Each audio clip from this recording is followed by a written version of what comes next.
I am Ferdinand Marcos, and I am the President of the Republic of the Philippines.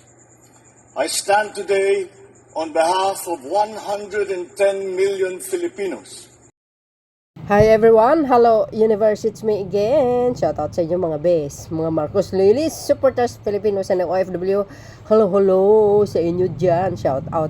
But anyway mga kababayan, ayan o, nakita nyo guys sa aking screen, sabi ng UNTV, anomalya sa 1.2 billion braids ng Isabela. Bakit? Agay, di ba bumagsak yan mga kababayan? But before ako magbasa, no? Ako po ay nagpapasalamat doon sa mga nagko-comment na minsan guys, sabi ko nga hindi tayo ng perfect, lalo na sa pagbabasa, apat ang mata ko, lalo't maliit yung mga litra, kahirap talaga, no? So dahil dyan sa correction nyo sa akin, ay taos puso ako nagpapasalamat. Kaya nga lagi kong sinasabi mga kababayan sa mga videos ko, correct me if I'm wrong. O, diba? O, kinorek nyo ako. Thank you very much. Chup mamwa. Ayan, no? And at least, mga kababayan, kahit may mali ako doon, hindi naman tayo fake news, mga kababayan. Diba? Kaya sabi ko, correct me if I'm wrong. So, dahil dito, ay ito, correct me if I'm wrong. Sabi dito guys, anomalya sa 1.2 billion braids yan ng UNTV. Bakit? Ito, basahin po natin At sabi ko nga, ihatid natin, bakit nga ba bumagsak itong tulay ng Isabela? Ano nangyari? Titiyakin ni Pangulong Ferdinand Marcos Jr. na may pananagutan ang mga nasa likod ng pagguho ng bagong Rupit na Santa Maria, Cabacan Bridge sa Isabela. Agay, paktay kayo ngayon. Ayon kay Presidential Communication Office o PCO, Jose Claire Castro, nais ng Pangulo na paimbestigahin ang tunay na dahilan ng pagbagsak ng tulay. Ayan, nako, lagot na. Ngayon guys, makikita po natin dito, no? Mayroon lang ako ipapakita sa inyo na sinasabi kasi ng mga DDS, yan po ay legacy ni PBBM. Bakit naman ganyan kayo mag-spread ng fake news? Malinaw po yan. Si Secretary Villar ang secretary that time. Hindi po pinayagan na madaanan yan kasi nga umuuga. Even si Congressman Erwin Tulfo, yung sa programa niya, mga kababayan, 2x2 pa yata yun, yung programa niya, correct me if I'm wrong, binalita niya na po yan noong 2022. Umuuga po yan. Yung Santa Maria, Cabacan, Isabela Bridge. Kayo naman, masyado kayong nagpapakalat ng fake news. Hindi kayo nadala. Ito guys, bahid ng korupsyon sa 1.2 billion Santa Maria, Cabacan Bridge sa Isabela na isalamin ng palasyo. Dapat lang. Hindi po iindain ng Pangulo yan. Iimbestigahin niya talaga. Sinasabi ko sa inyo. Totoo yan. Kasi guys, bakit? Tingnan nyo naman ang tulay na yan, kaganda-ganda. Sobrang kagandang-ganda. Bakit bumagsak? Anong nangyayari? Pakinggan nyo rin yung sinabi ni Senator, tumatakbo ng pagkasenador uli, si Senator Lacson, at saka yung guys, yung interview ng DCRH, no, sa isang engineer ng Region 3 ba yun? Correct me if I'm wrong, basta mamaya makikita ninyo. So dahil dito mga kababayan, bakit nga ba ito ay bumagsak? Sabi po ng iba sa mga netizen, kahit sabihin mo daanan ng dump truck yan, kung talaga matibay yung tulay, hindi babagsak. So ibig sabihin, substandard. Sabi naman ng iba, made in China. Agay, naloko na. So dito guys, tingnan natin kung bakit nga ba bumagsak at ilan dapat ang dumadaan dyan na mga sasakyan or yung dump truck. Mayroon bang kapasidad, ibig sabihin mayroon bang limit ang isang dump truck na pwede siyang dadaan dyan? Ito, titingnan natin ito, okay? Nakita nyo yan mga besa, yung litrato. Ito yung dump truck. May dalang mga bato, mga kababayan. Talagang bumagsak siya, no? Bumagsak siya talaga. Sabi nga ng isang nagko-comment sa mga napanood ko, kung talagang matibay ang tulay, dapat hindi daw bumagsak. Pero sabi po ng isa, depende po yun. Kasi may limit din ang tuniladang mga bato na pwedeng dadaan dyan. Agay, ayan o. See?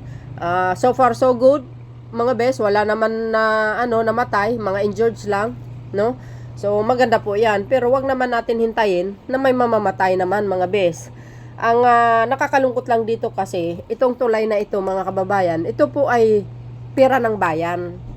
Ngayon, kung talagang matibay yung tulay na yan, bakit naman ganyan? Bumagsak naman talaga, oo. 'Di ba? Sayang guys yung pera eh. Para sa kaalaman po ng lahat, ito po natapos sa panahon ni Digong. Isa na nga yan ng 2019 kasi nga umuuga, mga kababayan. Ito, bakit nga bumagsak si dump truck?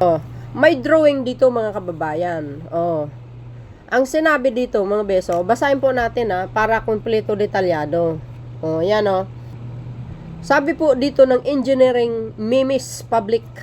Ayan kita nyo? A newly constructed bridge costing 1.225 billion pesos has a weight limit of 42 metric tons. Ayun.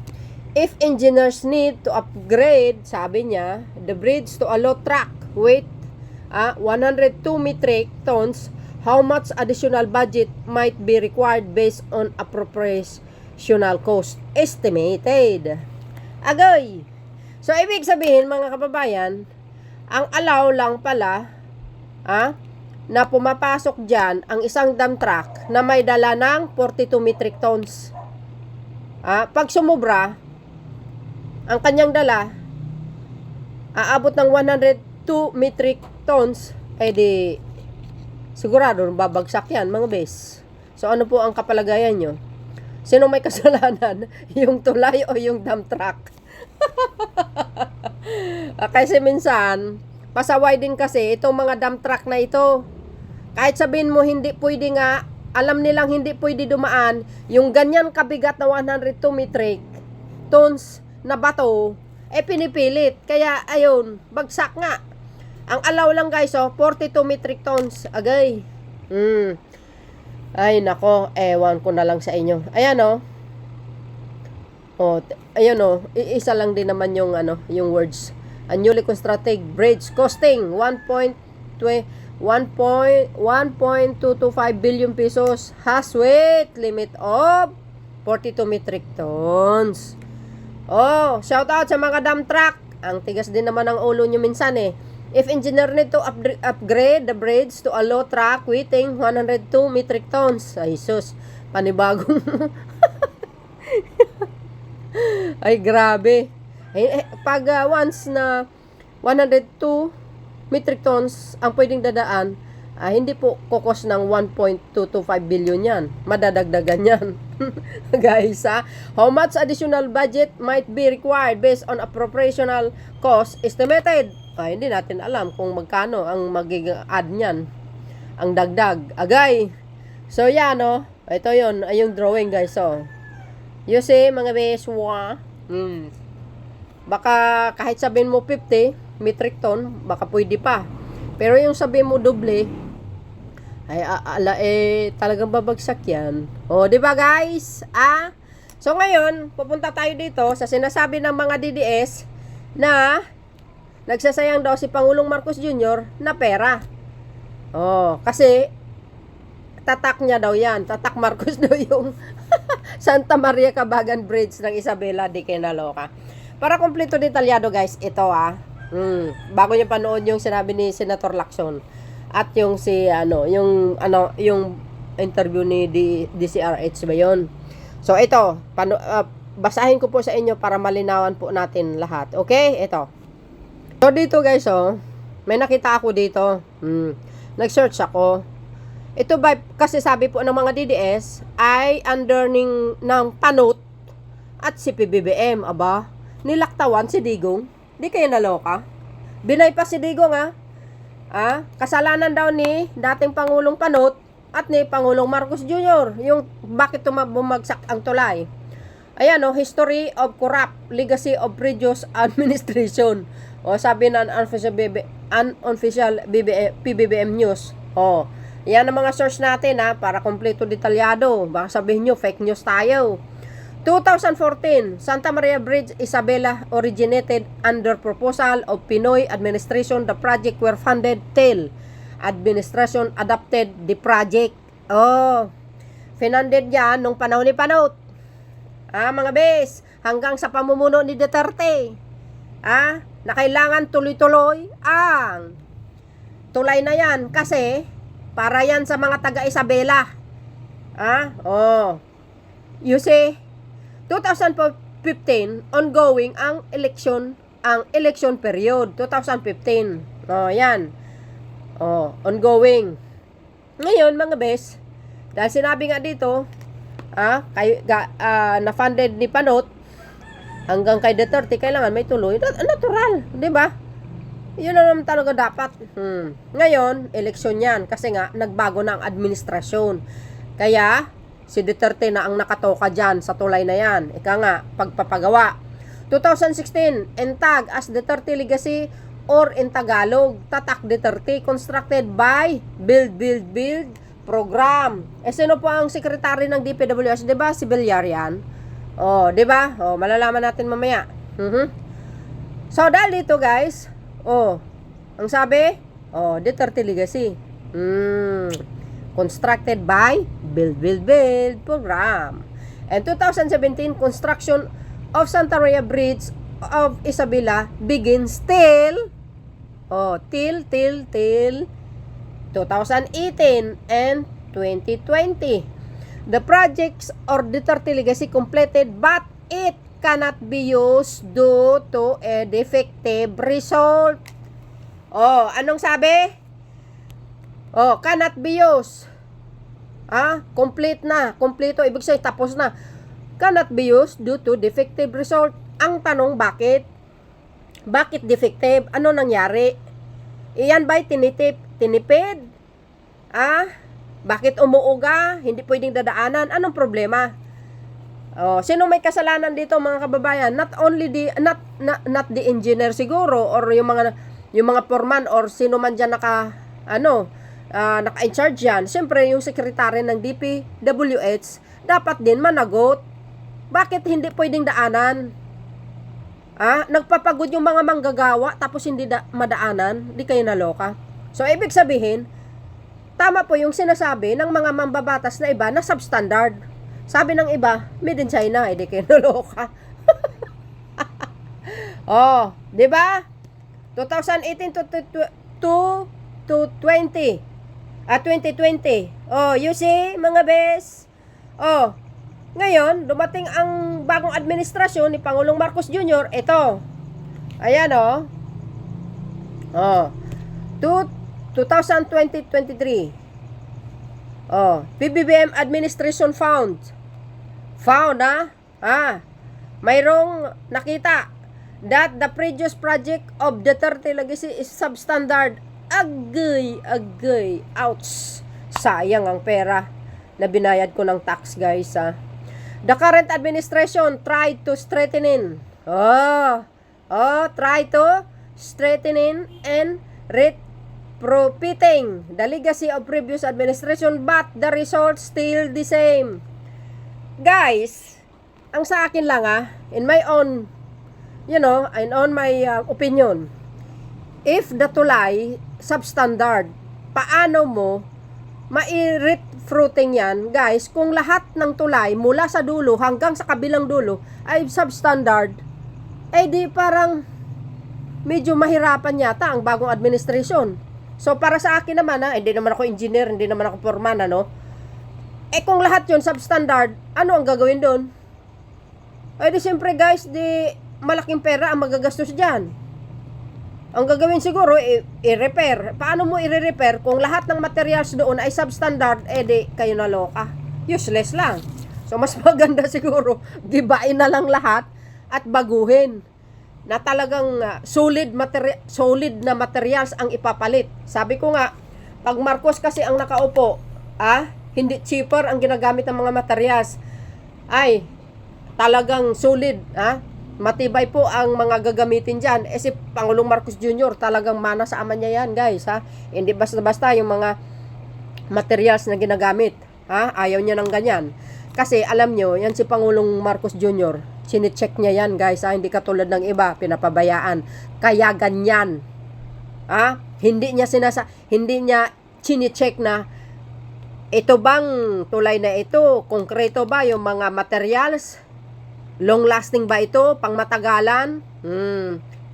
Si Pangulong Marcos Jr. guys, minumonitor ang mga project through DPWH sa mga sekretary niya. Okay ba yung mga ginagamit na material, sec? Ganito?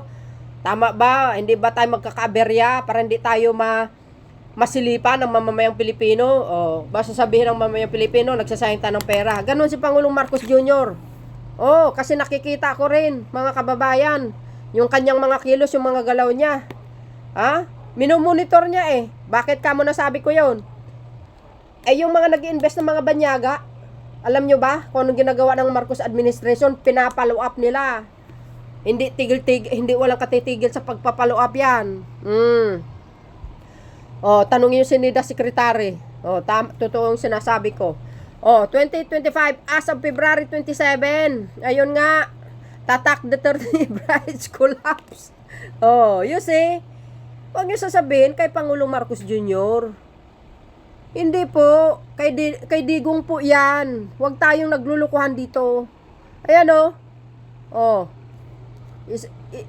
pareho lang doon sa binasa ko. Ayan 2014. Funded by the Aquino administration. Tapos sabi dito, inulit ko na naman, mag-ipagpatuloy ito sa bagong administrasyon ni Duterte. Ayan. Diba guys? Tapos, tinuloy ni Digong under the build. Yan guys, tingnan nyo naman yun. Oh my goodness. The brides cannot be used due to substandard materials were put into the project. May hukus-hukus ito. Kaya nga, iimbestigahin ng Malacanang yan, mga kababayan. You see, pinuntahan na po ng Marcos administration yung tulay na yan. Chinek nga. Ni Secretary Bunuan. Ano nangyari? Ayan nga PBBM administration found that the previous project of the 30 were substandard materials of 2023. The project should reconstruct and strengthening the project but failed due to substandard materials of the 30 administration. Diba? Paano mo pong i-reconstruct yan kung buong tulay, if substandards ang material, ano ang gagawin? Sinong engineer dyan? Sabay ganun. Ano ba gagawin dyan, guys? Kung totoo na talagang substandards yan, mga kababayan, ano po ang gagawin dyan? Para sa akin, sirain na lang lahat. Baguhin na lang. Palitan na lang ng mga solid na mga materials. Di ba, guys? Well, correct me if I'm wrong. So, dahil dito, makikita nyo dito, sino ba ang sekretary dyan ng DPWH that time? Para kumpleto, detalyado, panoorin nyo ito at panoorin nyo yung sinabi ni tumatakbong Senator Lacson at ang interview ng DCRH Bayan. So yun guys, panoorin nyo. See you again on my next upload video. Bye and babush. God bless Philippines. Eto na. Nakita nyo po yan mga kababayan.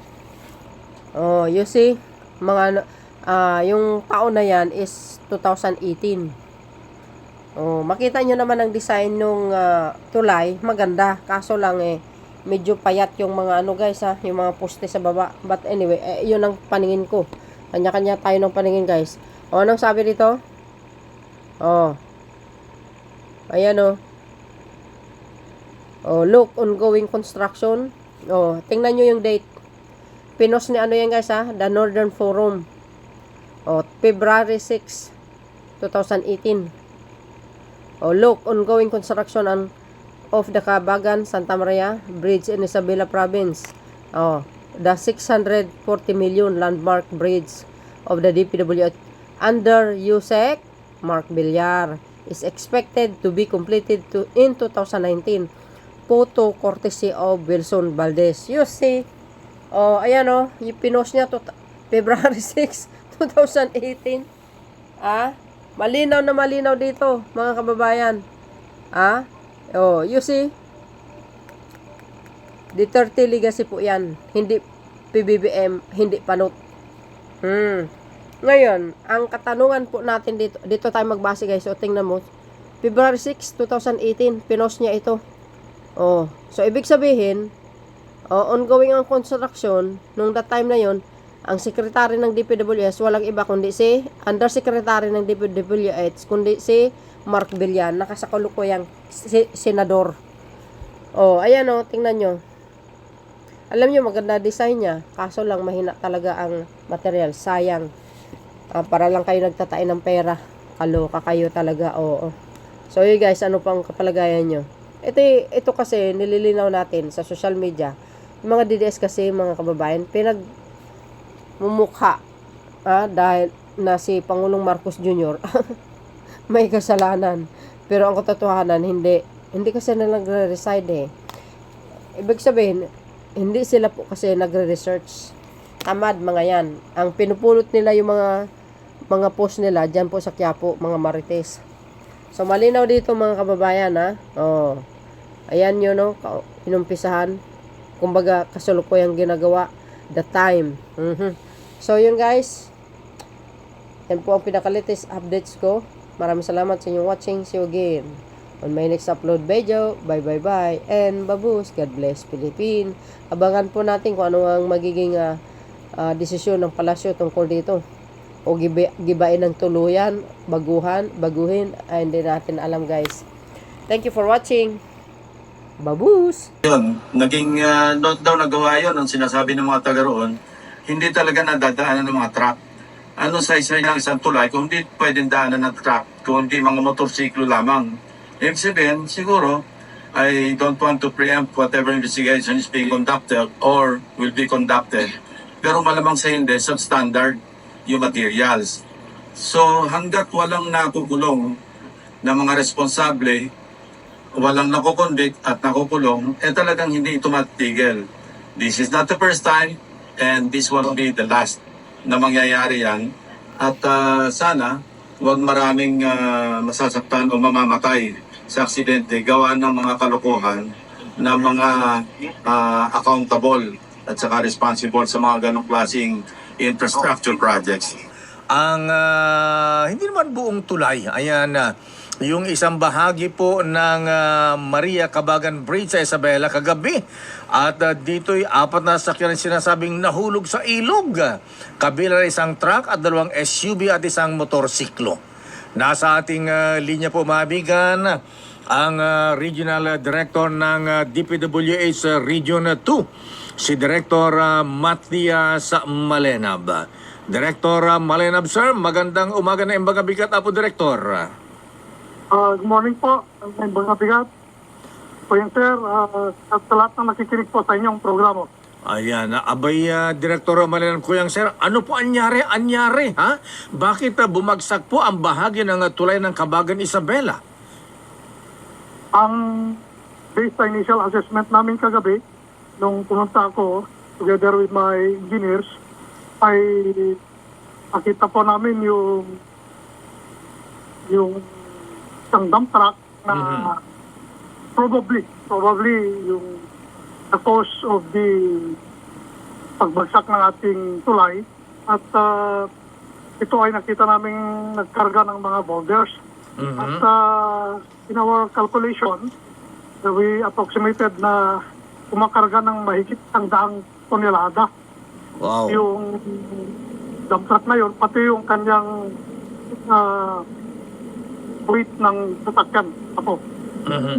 Director Malenab, sir, bagong gawa po ba ito? Ayan, overweight po ba yung sasakyang dumaan, yung dump truck, o hindi kaya mahina ang pundasyon na nasabing tulay, Director, sir? Unang-una po ko yung sir, wala pong problema sa foundation. At yun lang po ang wala na kami nakikita ng ibang post, kundi yung overweight siya. At ito po ay hindi pa open. Although completed na po siya, hindi pa siya lubos na pinabuksan. Dahil ongoing pa yung mga minor na painting, may mga nagtatrabaho doon. Although completed na po siya as of this February. Wala na pong major works na na ginagawa. In fact, open na siya sa light rail. Apo. Director Malenab, sir, ang sabi po ay isinara ito for the meantime dahil ni-retrofit. Ayan, ano po ha? Ano po ang naging dahilan bakit po ni-retrofit? Medyo humina po ba? Nagkaroon po ba ng mga defect itong tulay? Yes, Apo, based sa information which I gathered sa mga engineers ko, dahil ako po, sir, nung November lang po ako nandito, na-assign sa Region 2, at based from nakausap po ng mga engineers namin, ay na-retrofit po ito dahil nag-change po tayo ng design code. Kasi nung dinasign yung tulay, ang existing code is yung 1998 po. And then, because of the series of earthquakes na nangyari noon, in-upgrade niya to 2015 na latest updated code na ginagamit na po natin. So, yun po ang dahilan. Kaya nag-retrofit tayo. And kung mapapansin po natin po, including all other regions nationwide, nagre-retrofit tayo po. Ayan. Director Malenab, sir, di po ba yung mga tulay po may sinasabing limit nung bigat na mga sasakyang dumadaan? Meron po bang, ilan po ba ang tonelada ang limit na pwedeng dumaan dito sa may Santa Maria Cabagan Bridge dyan sa Isabela? Ang standard natin po is maximum 45 tons. Ito rin ay base na rin sa ating RA 8794, yung IRR natin, ng gross vehicle weight ng vehicle is should be nasa 45 tons lang po. Kung Yung RA 9784 natin. kung 45 tons 794. Kung 45 tons po ang limit ng capacity ng daang ng truck na dapat dumaan dyan, Director Malenab, sir, itong dump truck na dumaan, gaano kabigat po yung dala-dala nitong ano ba yung mga karga nito, nitong dump truck na sabi nyo ay super bigat? Basta sa competition namin po, ito ay may bigat na 87.39. Wow. Yung Halos karga pa lang doble. yan, kaya plus 15 tons pa na standard na vehicle weight. So, 102.39 tons yung lumalabas na calculated gross vehicle weight ng sasakyan po. Ayan, kasi ang iniisip ngayon, Director Malenab, sir, ang una impression, hindi kaya substandard yung gawa ng tulay kasi ginastos nito ng halos 640 million. Bakit bumagsak ka? Hindi naman po substandard yung tulay, Director Malenab, sir. Hindi naman po, sir. Kasi ito naman ay was constructed based on plan and specification. At yung mga testing naman ito ay pumasa naman po. Wala naman po naging problema. At yung pong contractor, sino po ba ang contractor nito, Director Malenab, sir? Na supervise po ba ng maayos ng DPWH? Baka mamaya ay hindi po matibay yung mga ginamit dito sa tulay. Ang contractor natin dito, sir, ay si RB Interior Junior Construction. Ay taga rito din po. Kaya I'm sure na ginawa niya lang mabuti kasi taga rito siya. Ayan na. So, ano po ang pananagutan ngayon na Director Malenab, sir, itong truck na dumaan na naging sanhi po ng pagbagsak ng tulay? Ongoing yung assessment pa namin kasi kararating lang ng mga engineers natin from Bureau of Design and Bureau of Construction from our central office para ganon ay i-assess mabuti ano yung cause of failure ng ating structure because of that overweight. So in a few days we will issue yung mga important na data regarding this incident. Ayan, lalo po project pala ito ni na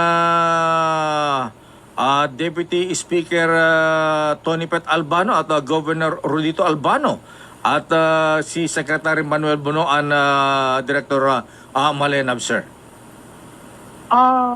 Ito, sir, project po ng Government of the Philippines, po, sir. Ganun ba?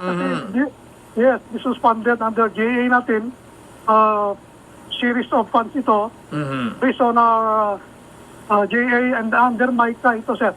Yung multi-year authority natin. Ayan, so anyway, para maiwasan po ang pagdududa, ang DPWS po ba ay nakahanda rin pong maimbestigahan dito sa nangyaring aksidente ng pagbagsak ng tulay, Director Malenab, sir?